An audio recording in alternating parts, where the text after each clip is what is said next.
Сильные идеи для нового времени. В Амгинском районе успешно реализуется проект коррекционно-развивающих занятий по профориентации.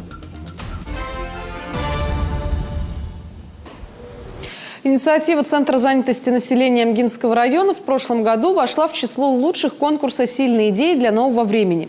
Проект «Равные среди равных» разработан для учащихся коррекционной школы-интерната 8-го вида и включает в себя коррекционно-развивающие занятия по курсу «Профориентация».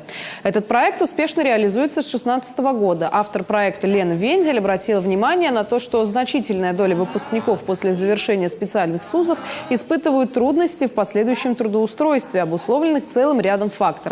И вот благодаря проекту Центра занятости выпускники школы смогли узнать, как и куда можно поступить, обрести профессию и в последующем трудоустроиться.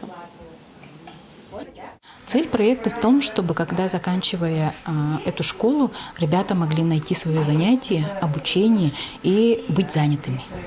В случае, если какие-то вопросы возникают, они должны знать, куда обратиться, и должны как примерно хотя бы понять, что в этом случае им могут помочь Центр занятости и в каких-то моментах выбрать профессию, пройти курсы и после, когда закончат, уже трудоустроиться.